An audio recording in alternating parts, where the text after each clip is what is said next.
ভাইরা, এইভাবে গোপীরা সবাই মিলে গোবিন্দকে ঘিরে দাঁড়ালেন। এবার গোবিন্দ তাদের প্রতি লক্ষ্য করে বললেন, সাগৌত মহাভাগা মহাভাগ্যবতী প্রিয়ং কিঙ্কর বাণী বচ। কি ব্যাপারে গো? তাই তোমরা এত রাত্রিবেলা এখানে কি করতে এসেছো? হ্যাঁ বলে, কথে গোপী কিসে লাগি গ্রহণ বনে এলে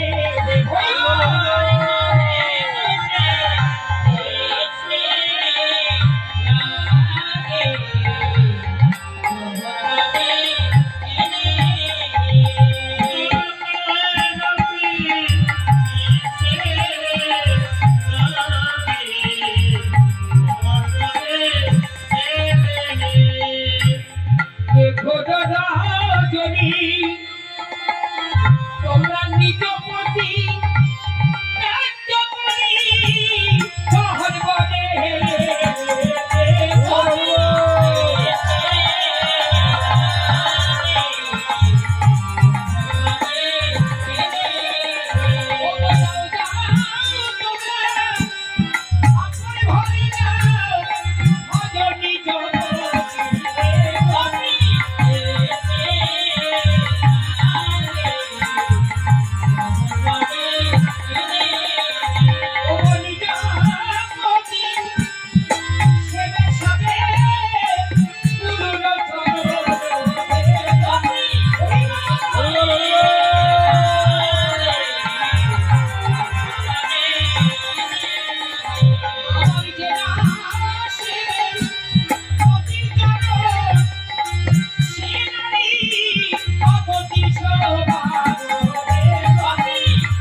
স্বামীর সেবা করলে আমি সেবা পাবো।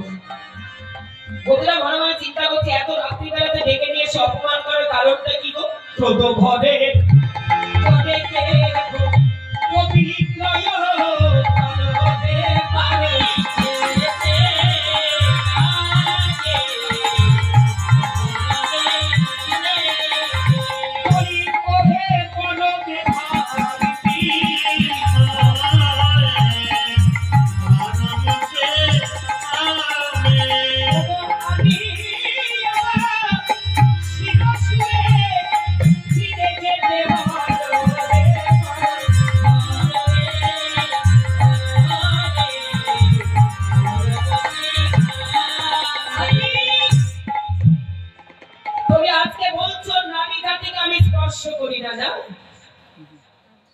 তুমি যে মায়ের গর্ভে জন্ম নিয়েছিলে সে মা নারী ছিল না?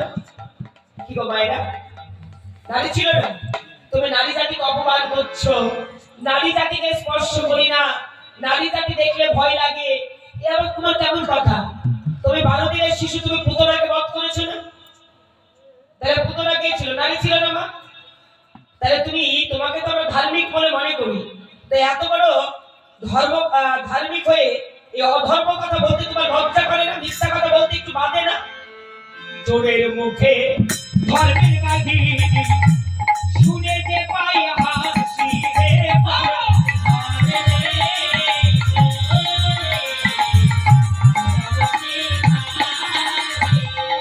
তুমি আদি আমার শিরশুলে ফিরে যেতে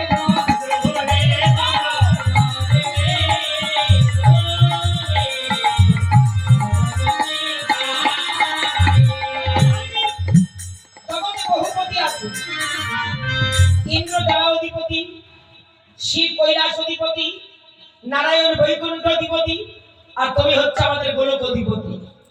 গৃহশৃঙ্খল বন্ধন ত্যাগ করে আজ তোমার কাছে এসে দাঁড়িয়েছি। কেন জানো? এক বিন্দু অধরা অমৃত সুধা পাওয়ার জন্য। বুকের মধ্যে দাও দাও করে আগুন জ্বলছে।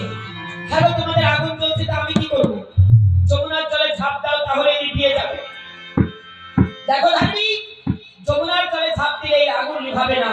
তুই আগুন যদি নিভাতে চাও, এক বিন্দু অধরা অমৃত সুধা দাও। আর কিছু থাকে গো মা? কৃষ্ণের প্রতিজ্ঞায় আছে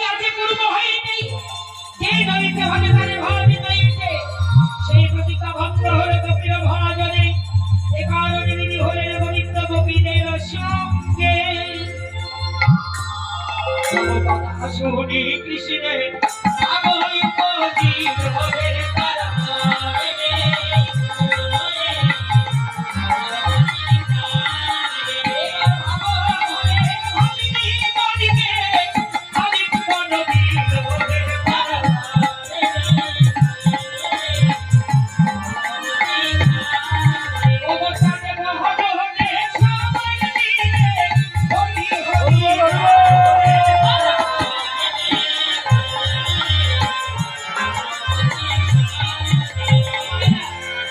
আমার গোবিন্দ আলিঙ্গন দিচ্ছে রাধারানীর সঙ্গে, তোমরা একটু আলিঙ্গন নাও, সবাইকে সবাই জড়িয়ে